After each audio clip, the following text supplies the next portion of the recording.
Hi everyone. आज की class में हम लोग पढ़ने जा रहे हैं arc formation process in circuit breaker. Circuit breaker में आर्क कैसे बनता है उसको आज हम लोग डिटेल में जानेंगे। तो चलिए इसको कंटिन्यू करते हैं। स्विच गियर एंड प्रोटेक्शन में आज दो टॉपिक करने जा रहे हैं बुआ। पहला टॉपिक जो है arc formation process in circuit breaker. मतलब सर्किट ब्रेकर में अगर आप देखोगे तो सर्किट ब्रेकर में आर्क कैसे लगता है, सर्किट ब्रेकर में आर्क कैसे लगेगा, आर्क कैसे लगेगा, पहला टॉपिक है आपका आज का। और दूसरा है मेथड ऑफ आर्क एक्सटिंक्शन, मतलब जो आर्क लगेगा उसको कम कैसे करेंगे, आर्क को कैसे बुझाया जाएगा। एक्सटिंक्शन का मतलब क्या? एक्सटिंक्शन का मतलब बुझाना, कम करना। बुझाया बुझाया जाएगा, हिंदी में बोलेंगे। ऐसे एक्सटिंक्शन का मतलब आर्क जो लगेगा ना उसको कैसे कम करेंगे या कैसे उसको खत्म करेंगे। इसका हिंदी में ये भी होगा खत्म करना। एक्सटिंक्शन का मतलब क्या? खत्म करना। तो यही दो टॉपिक है वो आज का, arc formation process in circuit breaker और दूसरा है मेथड ऑफ आर्क एक्सटिंक्शन। चलिए डिटेल में देखते हैं इसको। देखो बुआ, ये जो सर्किट तुम देख रहे हो ये तो पार्ट 14 में भी देखा है इसको, बोलो हाँ। पार्ट 14 में इस सर्किट को देखे हो ना? क्या था इस सर्किट का नाम, याद है आपको? पूरे सर्किट का नाम था, पूरे सर्किट का नाम था स्लिप सर्किट और सर्किट ब्रेकर। सर्किट ब्रेकर कैसे स्लिप करता है उसका ये सर्किट था। उसी में क्या था, सर्किट ब्रेकर का कॉन्टैक्ट ओपन हो जाएगा। चलिए इस पर एक बार रिवाइज करिए, उसके बाद हम लोग करेंगे arc formation process in circuit breaker. वैसे इसको पूरा डिटेल में slip circuit for circuit breaker पूरा डिटेल में पार्ट 14 में किया गया है। चलिए थोड़ा सा रिवाइज करिए इसको। चलिए इस सर्किट में होता क्या है, ठीक है। इस सर्किट में क्या होता है बुआ, जब यहाँ से नॉर्मल करंट आता है तो मान लो कि जब नॉर्मल करंट आता है 100 एम्पियर, तो 100 एम्पियर क्या रहता है, सर्किट ब्रेकर का कॉन्टैक्ट जो रहता है वो क्या रहता है, क्लोज रहता है, बंद रहता है ये। तो अगर नॉर्मल करंट मान लो 100 एम्पियर आ रहा है बस बार से, 100 एम्पियर करंट ऐसे जाएगा, ऐसे 100 एम्पियर, और यहाँ पे लोड में पहुंचेगा 100 एम्पियर। यही है था। अगर मान लो इस सिटी जो है, सिटी का मतलब क्या, सिटी का मतलब है करंट ट्रांसफॉर्मर, सब जानता है तुम लोग। सिटी का मतलब क्या, करंट ट्रांसफॉर्मर। अगर करंट ट्रांसफॉर्मर का सिटी रेशियो, अगर इसका सिटी रेशियो, मान लो सिटी रेशियो अगर आपको दिया हुआ है 100:5, 100:5 का मतलब अगर यहाँ पे करंट प्राइमरी में अगर करंट 100 एम्पियर है तो यहाँ करंट कितना आएगा, 5 एम्पियर आएगा। जैसे ही यहाँ नॉर्मल करंट आ रहा है सर्किट ब्रेकर के थ्रू, करंट ट्रांसफॉर्मर और उसके बाद लोड में आया कितना, 100 एम्पियर करंट, नॉर्मल करंट है ये। 100 एम्पियर क्या है, नॉर्मल करंट है, मतलब कोई फॉल्ट नहीं हुआ है, नॉर्मल करंट है ये 100 एम्पियर। जब 100 एम्पियर करंट यहाँ आ रहा है तो करंट ट्रांसफॉर्मर में जाएगा 5 एम्पियर। अब ये 5 एम्पियर करंट इसमें फ्लो करेगा ऐसे। जब 5 एम्पियर करंट इसमें फ्लो करेगा तो यहाँ बनेगा फ्लक्स। यहाँ क्या बनेगा, यहाँ बनेगा फ्लक्स। लेकिन करंट का वैल्यू 5 एम्पियर है, ये बहुत कम करंट है। ये करंट क्या है, बहुत कम है, बहुत कम है। तो इसके कारण जो फ्लक्स बनेगा वो भी क्या होगा, बहुत कमजोर होगा, ये बहुत कम होगा। जब करंट कम है तो फ्लक्स भी कम ही ना होगा। आपको भी पता है कि अगर कोई कॉइल है, अगर कोई कॉइल है, अगर इसमें करंट 5 एम्पियर फ्लो कर रहा है तो यहाँ बनेगा क्या, यहाँ पे बनेगा फ्लक्स। करंट का वैल्यू बहुत कम है, 5 एम्पियर करंट तो बहुत कम है, ये फ्लक्स भी क्या होगा, बहुत कम होगा। जब बहुत कम होगा तो ये फ्लक्स जो है, स्विच, ये जो स्विच देख रहे हैं बाबू ये है मैग्नेटिक स्विच। क्या है ये, मैग्नेटिक स्विच है ये। तो फ्लक्स बहुत कम है तो ये क्या होगा, ये फ्लक्स मैग्नेटिक स्विच को बंद नहीं कर पाएगा, ये खींच नहीं पाएगा नीचे। जब ये सर्किट बंद नहीं होगा, जब ये स्विच बंद नहीं होगा तो इसमें करंट नहीं फ्लो करेगा, ये करंट नहीं फ्लो करेगा। काहे ये स्विच बंद नहीं हुआ, कि यहाँ जो फ्लक्स बना है बहुत कम है, करंट 5 एम्पियर है ना, तो बहुत कम फ्लक्स है। तो ये स्विच बंद नहीं हुआ, जब ये स्विच बंद नहीं हुआ तो इसमें करंट नहीं फ्लो करेगा। जब इसमें करंट नहीं फ्लो करेगा तो यहाँ फ्लक्स नहीं बनेगा। जब यहाँ फ्लक्स नहीं बनेगा तो ये स्विच, ये मैग्नेटिक यहाँ जब फ्लक्स नहीं बनेगा तो इसको क्या है, इधर नहीं खींच पाएगा। दूसरा कंडीशन, अब देखते हैं दूसरा कंडीशन में क्या सब हुआ, मान लेते हैं, प्रेस करो सबको। दूसरा कंडीशन यही था ना, दूसरा कंडीशन में क्या था, यहाँ पे फॉल्ट हुआ था, याद है ना, पार्ट 14 में किया गया था। जब यहाँ फॉल्ट हुआ था, मान लीजिए यहाँ से करंट आया 2000 एम्पियर। जब 2000 एम्पियर करंट आया तो वो क्या है, कॉन्टैक्ट क्लोज में है, तो यहाँ भी 2000 एम्पियर आएगा करंट।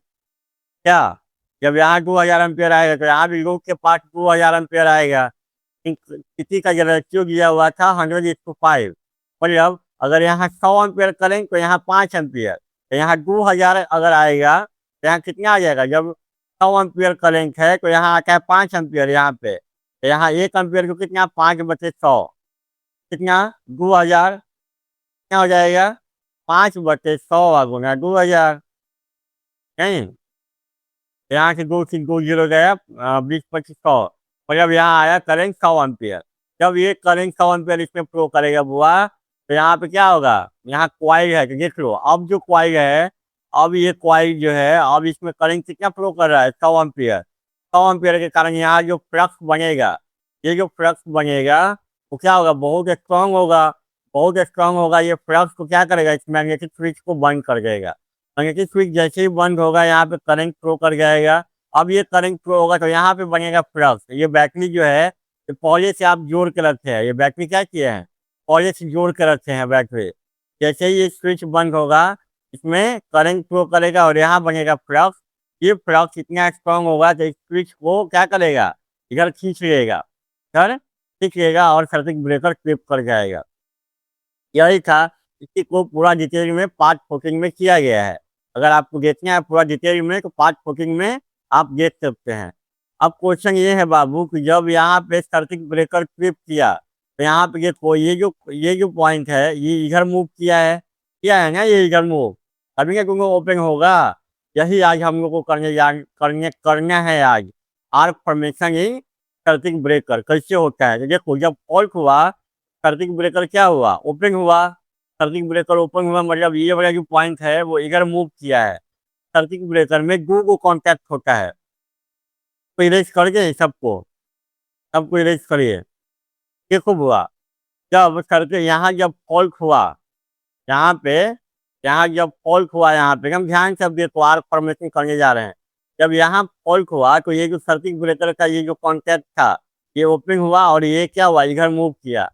सर्किट ब्रेकर जब क्लिप करता है तो उसमें दो कॉन्टैक्ट रहता है। देखो ये एक कॉन्टैक्ट को बोलते हैं फिक्स्ड कॉन्टैक्ट, जो मूव नहीं करेगा। फिक्स्ड कॉन्टैक्ट करने का मतलब क्या, जो मूव नहीं करेगा। दूसरा रहता है मूविंग कॉन्टैक्ट।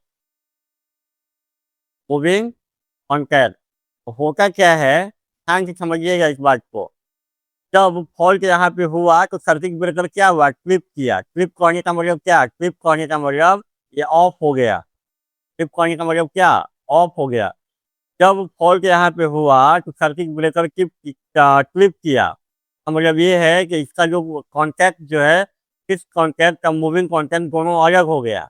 जब दोनों अलग हो गया तो यही देखो यहाँ पे दिखाया गया है, ठीक है, फिक्स कॉन्टैक्ट है और एक मूविंग कॉन्टैक्ट है। अब होता क्या है कि जब सर्किट ब्रेकर ट्रिप करता है तो यहाँ जब दोनों कॉन्टैक्ट अलग होता है तो यहाँ पे रहता है बहुत हाई वोल्टेज। यहाँ पे बहुत हाई वोल्टेज रहता है बुआ। जब सर्किट ब्रेकर ट्रिप करेगा तो यहाँ कॉन्टैक्ट के पास बहुत हाई वोल्टेज रहेगा। अब क्या होगा, जैसे ही यहाँ पे पॉजिटिव करंट फ्लो हो रहा था 2000 एम्पियर, जब फॉल्ट हुआ अचानक से ये करंट प्लस 0 होगा। जैसे ही यहाँ फॉल्ट हुआ तो मान लो हम एग्जाम्पल ये थे 2000 एम्पियर करंट का।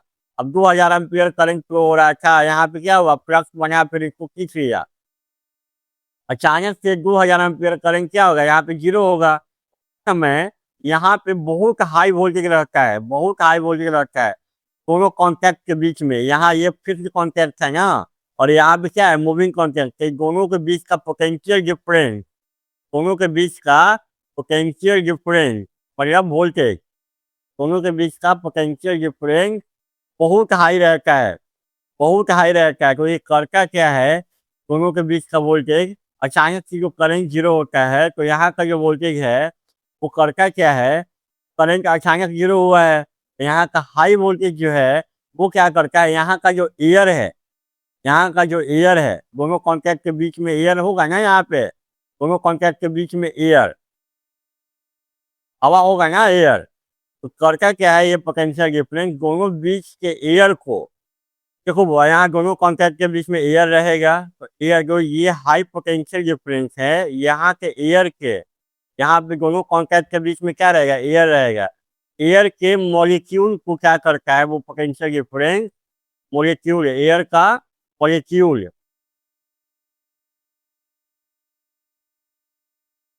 एयर के मॉलिक्यूल को क्या करता है, ये पोटेंशियल डिफरेंस क्या करता है, आयोनाइज करता है। काहे करता है, जैसे तुम देखो, जब यहाँ पे फॉल्ट हुआ तो अचानक से करंट 2000 एम्पियर फ्लो हो रहा था, और तुम जैसे ही सर्किट ब्रेकर ट्रिप होगा तो ये करंट अचानक जीरो होगा, अचानक जीरो होगा ना 2000 एम्पियर। यहाँ पे करंट आसानी से जीरो नहीं होता है, वो चाहता है कि हम फ्लो करते रहें, क्योंकि आपका पावर सिस्टम में सब इंडक्टिव नेचर का है, सारा चीज इंडक्टिव नेचर का है। तो अगर आप चाहेंगे कि ये करंट को हम तुरंत जीरो कर दें तो ये तुरंत जीरो होगा नहीं, तुरंत जीरो नहीं होगा। वो क्या करेगा, यहाँ पे सर्किट ब्रेकर का कॉन्टेक्ट तो अलग हो गया है, ये 2000 एम्पियर को तुरंत जीरो होना है, ये तुरंत जीरो नहीं होगा। यहाँ का जो पोटेंशियल डिफरेंस है, यहाँ का जो पोटेंशियल डिफरेंस है वो यहाँ के एयर के मॉलिक्यूल को आयोनाइज करके, अब वो क्या करेगा, अपना करंट फ्लो कराना चाहेगा। मतलब यहाँ पे एयर के मॉलिक्यूल को आयोनाइज करेगा ये पोटेंशियल डिफरेंस, और आयोनाइज करके इसमें करंट फ्लो कराना चाहेगा। तो आर्क क्या है, आर्क मतलब वैसा करंट, आर्क का मतलब वैसा करंट, वैसा करंट जो एयर के मॉलिक्यूल को, जो एयर के मॉलिक्यूल को आयोनाइज करके फ्लो कर जाए, एयर के मॉलिक्यूल को आयोनाइज करके, आयोनाइज करके फ्लो कर जाए, उसी को बोलते हैं आर्क, उसी को बोलते हैं आर्क। मतलब वैसा करंट जो हवा में फ्लो करेगा, वैसा करंट जो हवा में फ्लो करेगा उसी को बोलते हैं आर्क। ये आर्क कैसे बना, ये आर्क ऐसे बना, जब आप फॉल्ट हुआ तो सर्किट ब्रेकर ट्रिप किया, मतलब उसका फिक्स कॉन्टैक्ट और मूविंग कॉन्टैक्ट दोनों अलग हो गया, तो ये करंट 2000 एम्पियर करंट अचानक जीरो होना चाह रहा था, लेकिन यहाँ का हाई वोल्टेज जो है करंट को तुरंत जीरो हो रहा था। तो यहाँ का हाई वोल्टेज क्या किया, यहाँ का जो एयर था उसको आयोनाइज कर दिया, और एयर के मॉलिक्यूल को आयोनाइज करके ये क्या किया, यहाँ पे एक कंडक्टिव पार्ट बना लिया, एयर के मॉलिक्यूल को आयोनाइज करके एक कंडक्टिव पार्ट बना लिया, और उसी में आपका क्या हुआ, ये करंट फ्लो कर गया। ये करंट जो देख रहे हो, ये आर्क जो देख रहे हो, ये एयर में फ्लो हो रहा है, एयर में फ्लो हो रहा है, कोई यहाँ पे वायर नहीं है, एयर में फ्लो हो रहा है। तो वैसा करंट जो एयर में फ्लो कर जाए, वैसा करंट जो एयर में फ्लो कर जाए उसी को बोलते हैं आर्क। देखो जब हाई वोल्टेज रहता है तो यहाँ पे ये क्या है, मेटल है, दोनों कॉन्टैक्ट के बीच में ये क्या है, ये मेटल है बुआ, ये मेटल है ये। तो इतना हाई वोल्टेज रहता है कि यहाँ जो मेटल है, ये जो मेटल है आउटर सरफेस से, यहाँ से भी क्या करता है, इलेक्ट्रॉन को बाहर निकालता है। बहुत ज़्यादा यहाँ पे हीट प्रोड्यूस होता है ना, जब ये सर्किट ब्रेकर ट्रिप करता है तो यहाँ से भी क्या होता है, इलेक्ट्रॉन निकलता है, तो उसको बोलते हैं थर्मल एमिशन। यहाँ से जो इलेक्ट्रॉन निकलेगा वो क्या होगा, थर्मल एमिशन। मतलब हाई टेम्परेचर के कारण, हाई टेम्परेचर के कारण यहाँ मेटल से भी इलेक्ट्रॉन निकलता है, कॉन्टैक्ट, दोनों कॉन्टैक्ट से भी इलेक्ट्रॉन निकलता है। तो ये इलेक्ट्रॉन एयर के आयोनाइज करके जो मॉलिक्यूल है वो सब मिल के क्या करेगा, यहाँ पे करंट फ्लो करवाएगा। यही देखो, यही है आर्क, यही क्या है, सब मिल करके थर्मल एमिशन, और यहाँ का एयर का मॉलिक्यूल आयोनाइज होगा, सब मिल के यहाँ दोनों कॉन्टैक्ट के बीच में करंट फ्लो करा देगा। जो करंट हवा में फ्लो कर जाए उसी को बोलते हैं आर्क, यही है आर्क। अब जब ये आर्क बनता है बुआ तो ये काफी डैमेज कर सकता है सर्किट ब्रेकर को।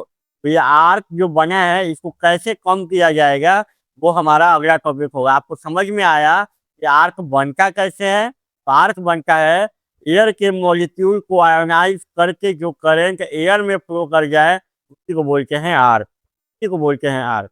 देखो बुआ यहाँ पे लिखा हुआ है आर्क फॉर्मेशन इन सर्किट ब्रेकर। सर्किट ब्रेकर में आर्क कैसे बनता है वही आपको अभी समझाया गया, ये आपको दिया जा रहा है आपको नोट्स बनाने के लिए। आपको चाहिए ना नोट्स एग्जाम में, अभी तो एग्जाम में टॉप करेगा तुम लोग, सब लिखेगा तभी ना एग्जाम में टॉपर बनेगा।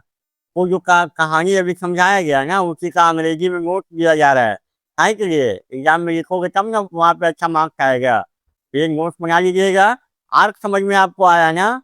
आर्क का मतलब वैसा करेंट जो एयर में फ्लो कर जाए, वैसा करेंट जो एयर में फ्लो कर जाए, एयर में फ्लो कर जाए। अब एयर में कैसे फ्लो करेगा? एयर के मॉलिक्यूल को आयोनाइज करके। यहाँ का जो पोटेंशियल डिफरेंस होगा, इस कॉन्टैक्ट का मूविंग कॉन्टैक्ट के बीच का जो वोल्टेज होगा, वही क्या करेगा, यहाँ का जो एयर होगा, यहाँ का जो एयर होगा, ये यहाँ एयर होगा ना, इस एयर के मॉलिक्यूल को आयोनाइज कर देगा और आयोनाइज करके अपना करंट फ्लो करा देगा। ये भी बताए, यहाँ पे जो मेटल कॉन्टैक्ट है तो इतना ज़्यादा हीट प्रोड्यूस होता है यहाँ पे। यहाँ से मेटल से भी क्या होता है, इलेक्ट्रॉन बाहर निकलता है, इसको मिलके ये इलेक्ट्रॉन और आयोनाइज आपका मॉलिक्यूल सब मिल करके ये करंट फ्लो कराता है। देख रहे हो ना, ये करंट क्या है, ये यही है करंट। ये करंट क्या है, एसी में फ्लो हो रहा है, सॉरी एयर में फ्लो हो रहा है। ये करंट क्या है, एयर में फ्लो हो रहा है। तो करंट एयर में फ्लो कर गया है, उसी को बोलते हैं आर्क। अब देखो बाबू, यहाँ पे जो आर्क बना है, ये जो आर्क बना है, अब ये आर्क को कम कैसे किया जाए वही समझ रहे हैं, आर्क एक्सटिंक्शन मेथड। मतलब ये जो आर्क बना है, आर्क मतलब जो करंट एयर में फ्लो कर गया उसी को बोलते हैं आर्क।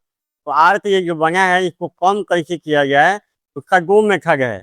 पहला है हाई रेजिस्टेंस मेथड और दूसरा है लो रेजिस्टेंस या करंट जीरो इंटरप्शन। ये दोनों मेथड को अभी करेंगे। ये दोनों मेथड क्या है कि ये जो आर्क बना है, आर्क को कम करने का तरीका है, इसको कम करने का मेथड, कम करने का मेथड या इसी को बोलते हैं खत्म करने का मेथड। मतलब इसको आर्क हमको एकदम नहीं चाहिए, खत्म करने का मेथड। मतलब ये आर्क कैसे खत्म होगा, जो सर्किट ब्रेकर के बीच में जो आर्क बन गया है कॉन्टैक्ट के बीच में, कैसे खत्म किया जाए। तो इसका दो मेथड है, high resistance corruption, low resistance या current zero interruption. High resistance method में क्या क्या है, lengthening of the arc, pulling the arc, splitting the arc, सबको डिटेल से अब एक एक करके देखेंगे। तो इसका आप क्या करेंगे, नोट बना लेंगे। क्या करेंगे, नोट बना लेंगे।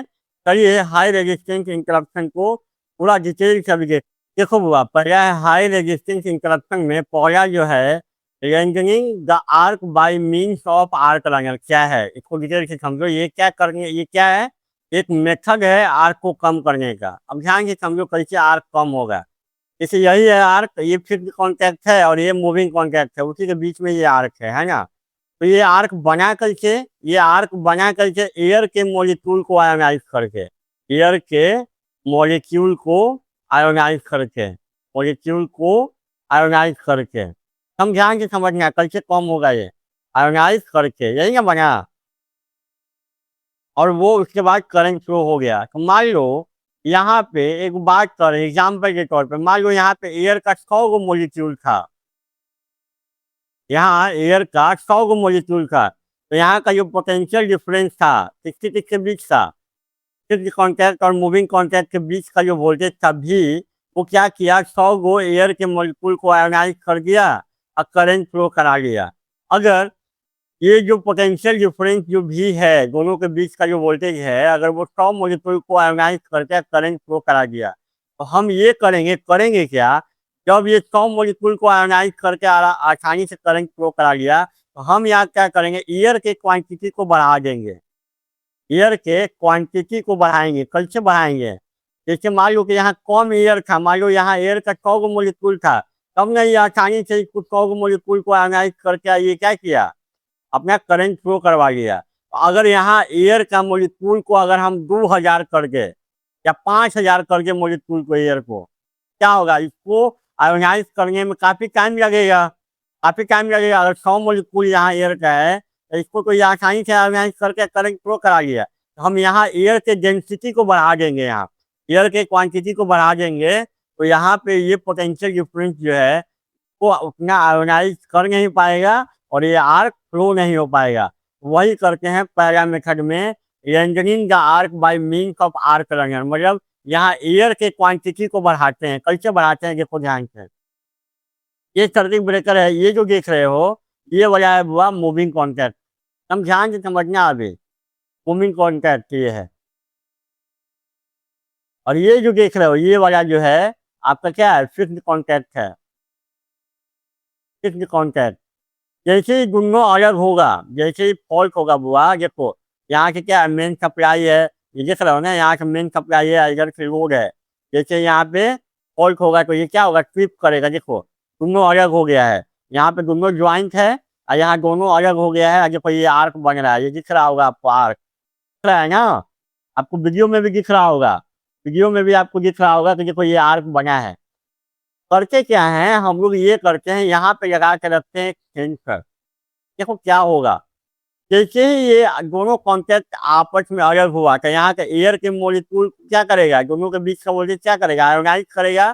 तो हम क्या करते हैं, एक सेंसर लगा के रखते हैं। जैसे ही ये दोनों कॉन्टैक्ट अलग हुआ, यहाँ से high compressed air, high compressed air, high compressed air flow करेगा, यहाँ से आएगा। आपको वीडियो में भी दिख रहा होगा, एनिमेटेड वीडियो में एक हाई कंप्रेस्ड एयर आता है यहाँ पे। और ये एयर क्या करेगा, दोनों कॉन्टैक्ट के बीच में जो ये आर्क है ना, दोनों कॉन्टैक्ट के बीच में देखो ये आर्क जो है उसको क्या करेगा, आगे बढ़ाएगा। जैसे ही एक कंप्रेस्ड एयर आएगा तो ये आर्क को बाहर का करेगा ना, तो यहाँ पे क्या हुआ, एयर का जो डेंसिटी है वो बढ़ गया। ऐसे हाई कंप्रेस्ड एयर जब आएगा बुआ यहाँ पे, इसको क्या करेगा, इधर घर चलेगा, तो ये आर्क जो है अब ऐसा होगा।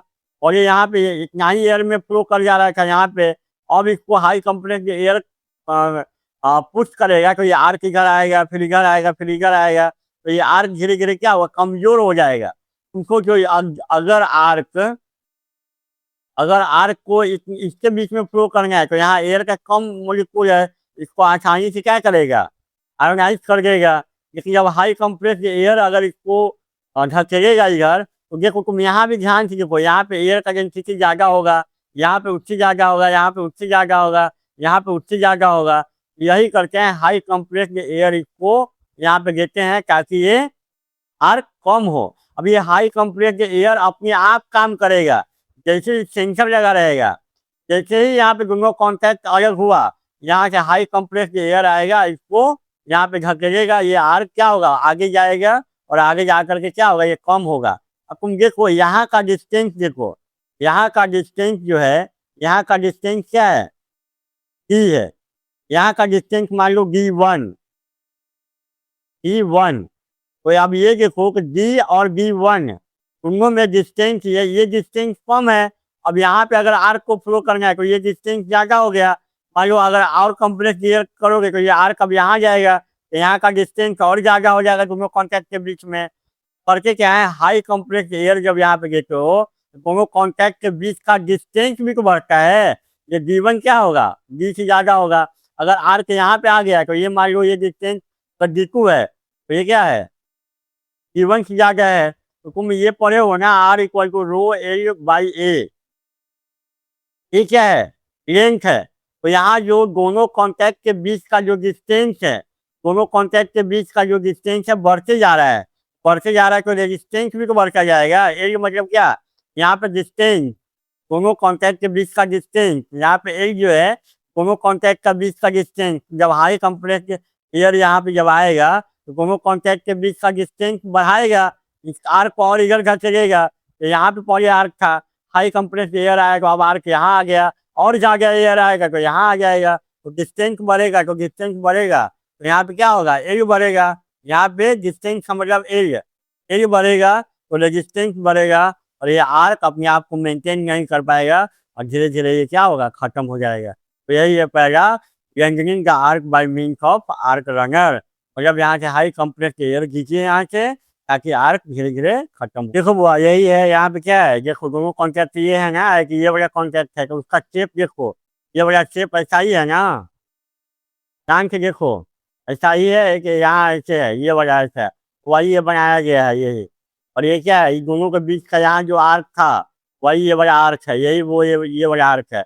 अब क्या करेंगे, यहाँ से यहाँ पे देंगे हाई कंप्रेस्ड एयर, ये हम नहीं देंगे, सेंसर लगा होगा, सेंसर लगा होगा, वो क्या करेगा, हाई कंप्रेस्ड एयर होगा और इसको क्या करेगा, आर्क को ऊपर खचेगा, आर्क को ऊपर खचेगा। धीरे धीरे क्या होगा इसका, देखो यहाँ पे पहले आर्क यहाँ पे था, अब आर्क यहाँ पे आया, फिर आर्क यहाँ आया, अब फिर आर्क यहाँ पे इससे आएगा, वही ये आर्क, यही है आर्क। ये धीरे धीरे क्या होगा, यहाँ पे एयर का डेंसिटी ज्यादा हो जाएगा, या ये भी बोल सकते हैं दोनों कॉन्टैक्ट के बीच का डिस्टेंस ज्यादा हो जाएगा। यहाँ पे डिस्टेंस अगर मान लो ये D1 है और यहाँ पे डिस्टेंस क्या है, डी है, तो यहाँ पे आर्क आसानी से फ्लो कर जाएगा। क्यों, क्योंकि डी का वैल्यू D1 से कम है, डी का वैल्यू D1 से कम है। और अगर यहाँ से हाई कंप्रेस्ड एयर दोगे तो यहाँ पे आर्क पहले यहाँ था, अब यहाँ आ गया, तब करो ना भाई, यहाँ के एयर को आयनाइज करो, इतना मजबूत कोई ये है नहीं कि कर पाएगा, और धीरे धीरे क्या होगा, आर्क खत्म हो जाएगा। यही था पहला method, changing the arc bye means of arc run. दूसरा क्या है बुआ, splitting the arc with arc splitter. ये क्या है सर, इसको भी समझते हैं। देखो यहाँ से ये क्या है, फिक्स कॉन्टैक्ट है, ये मूविंग कॉन्टैक्ट है। ये क्या है, फिक्स कॉन्टैक्ट, ये मूविंग कॉन्टैक्ट। जब फॉल्ट हुआ दोनों अलग हो गया, जब दोनों अलग हो गया तो आर्क यहाँ बनेगा, आर्क बनेगा ना, यहाँ पे देखो ना, आर्क बनता है ना दोनों के बीच में। तो यहाँ ये क्या है, आर्क सूट क्या है, ये क्या है, आर्क सूट। तो क्या पढ़ते हैं बुआ, इसको हिंदी में पढ़ोगे आर्क सूट। तो क्या पढ़ना है, सूट, आर्क सूट। ये क्या है, ये आर्क सूट क्या है, ये आर्क स्पीकर क्या है, वो समझो क्या है ये। तो आर्क स्पीकर है क्या, अभी ये समझो। ये जो लिखा हुआ है आर्क स्पीकर लिखा हुआ है ना, ये क्या है, ध्यान से देखो, ये क्या है, स्पीकर। ये आर्क स्पीकर क्या है, आर्क स्पीकर बनता किसका है, ये बनता है कॉपर का, स्टील का हो सकता है, या फेरो मैग्नेटिक आयरन का बना होगा, फेरो मैग्नेटिक आयरन का बना होगा। ये कौन, आर्क स्पीकर। तो होता क्या है कि जब आर्क बनता है तो ये जो आर्क स्पीकर है ये क्या करता है, इस आर्क को अपनी तरफ खींचता है। ये आर्क जो बनेगा यहाँ बुआ, जो आर्क जो हाई कंप्रेस्ड एयर आ रहा है और आर्क ऊपर घसीट रहे हो ना, ऊपर जा रहा है ना हाई कंप्रेस्ड एयर से, तो ये जो आर्क स्पीकर जो है ये करता क्या है, ये इसका ये प्रॉपर्टी है, ये फेरोमैग्नेटिक आयरन का बना है। तो ये करता क्या, आर्क को अपनी तरफ खींचता है। जैसे ही आर्क को अपनी तरफ खींचेगा तो यहाँ पे देखो, जैसे यहाँ पे आर्क जो फ्लो हो रहा है तो वो ऐसे फ्लो हो रहा है, ऐसे आर्क फ्लो हो रहा है ना। लेकिन अब ये जो फेरोमैग्नेटिक ये आर्क स्पीकर है जो फेरोमैग्नेटिक आयरन का बना है, ये क्या करेगा, इस आर्क को अपनी तरफ खींचेगा तो आर्क भी खुशी खुशी जाएगा यहाँ पे, आर्क भी कहेगा चलो हम चलते हैं यहाँ पे। फिर जैसे ही ये यहाँ पे आएगा, देखो आर्क को कैसे फ्लो होना होगा, पहले इसमें जाएगा, फिर इसमें जाएगा, फिर इसमें जाएगा, ऐसे करके आर्क को फ्लो होना पड़ेगा। तो आर्क जब यहाँ पहुंचेगा तो ये बहुत सारे भाग में बट जाएगा, ये नहीं बच जाएगा। यहाँ पे फ्लो हो रहा था तो आसानी से फ्लो हो रहा था ऐसे यहाँ पे, लेकिन जब आर्क स्पीकर में गया, यहाँ आर्क स्पीकर है देखो, यहाँ है, तो यहाँ पे जो आर्क जो फ्लो करेगा वो अब ऐसे पर इसमें करेगा, फिर इसमें करेगा, फिर इसमें करेगा, फिर इसमें करेगा, यही ना होगा।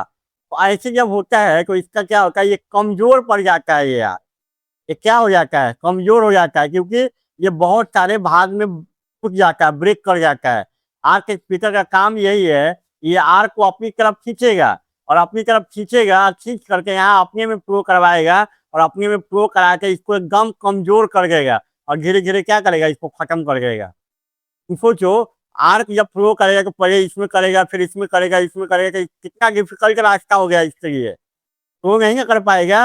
ये तो बहुत सारे भाग में टूट गया, और धीरे धीरे क्या होगा, ये कमजोर हो करके ये खत्म हो जाएगा। तो आर्क स्पीकर का काम यही है कि आर्क जो यहाँ बनेगा उसको अपनी तरफ खींच करके अपने में फ्लो करा करके धीरे धीरे क्या करेगा, इसको खत्म कर देगा, कमजोर करके इसको खत्म कर देगा। क्योंकि आर्क बहुत सारे भाग में बट जाता है। देखो एक टुकड़ा यहाँ पे है, एक टुकड़ा यहाँ पे है, एक टुकड़ा यहाँ पे है, यहाँ पे है, तो क्या होगा, धीरे धीरे ये क्या होगा, कमजोर हो जाएगा, कमजोर होकर खत्म हो जाएगा।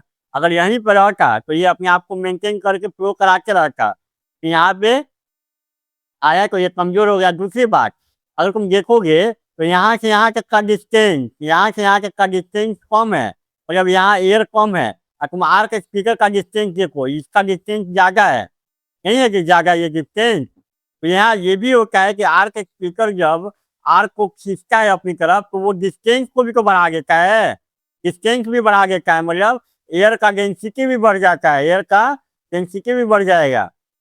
यहाँ पे एयर कम है तो आर्क आसानी से यहाँ फ्लो कर जा रहा है, लेकिन जब ये फेरोमैग्नेटिक आयरन का बना है और आर्क को अपनी तरफ खींचेगा तो यहाँ का डिस्टेंस भी तो बढ़ जा रहा है। यहाँ एक तो भाग बहुत सारे भाग में टूट गया और टूटने के बाद यहाँ डिस्टेंस भी बढ़ गया, यहाँ डिस्टेंस भी बढ़ गया, यहाँ डिस्टेंस कम था और यहाँ पे आर्क स्पीकर के पास डिस्टेंस भी ज्यादा है। दोनों चीज हुआ, एक तो कमजोर भी हो गया और ऊपर से डिस्टेंस भी बढ़ गया। और डिस्टेंस बढ़ेगा तो आपको पता है R equal to rho L by A, यही एल क्या है, डिस्टेंस है। तो अगर ये बढ़ेगा बुआ का रेजिस्टेंस बढ़ेगा और रेजिस्टेंस बढ़ेगा तो करंट अपने आप क्या होगा, कमजोर हो जाएगा। आर्क क्या है, आर्क एक तरह का करेंटिंग है, ये एक तरह का करंट है जो एयर में फ्लो करता है। तो अगर यहाँ दोनों के बीच का अगर रेजिस्टेंस बढ़ जाएगा तो ये फ्लो नहीं ना हो पाएगा। ये दूसरा method, splitting the arc bye arc splitter. अगला है बुआ cooling the arc. Cooling the arc भी वही चीज है। क्या है इसमें कि जब दोनों कॉन्टेक्ट जब अलग होगा तो यहाँ बनेगा आर्क, यहाँ बनेगा आर्क। तो यहाँ से क्या करते हैं हम लोग, एयर फ्लो कराते हैं। एयर फ्लो क्या कराते हैं, तो ठंडा करने के लिए, एयर का क्वालिटी बोलिए सॉरी एयर का क्वांटिटी बढ़ाने के लिए, ताकि ये आयोनाइज न कर पाए और ये आर्क खत्म हो जाए।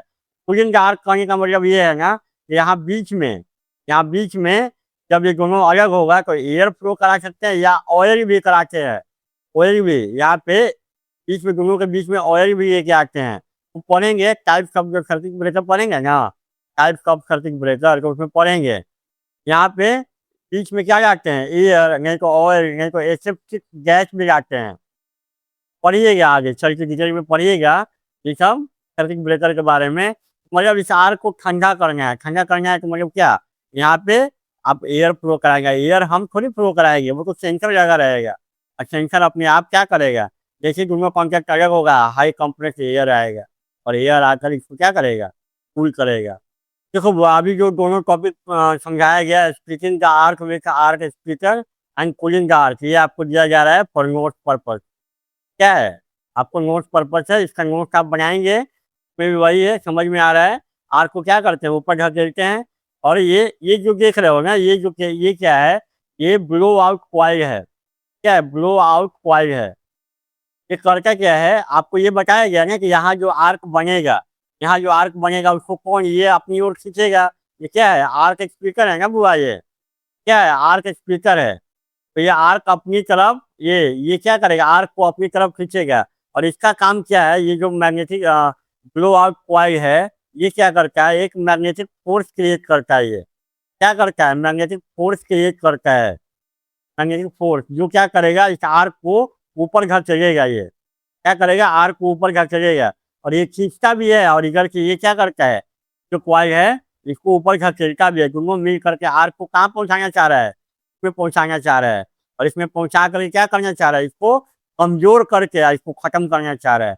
ये दोनों मिल करके आर्क स्प्लिटर और ये ब्लो आउट कॉइल, इसका काम क्या है, मैग्नेटिक फोर्स क्रिएट करके आर्क को ऊपर धकेलना, ऊपर भेजना।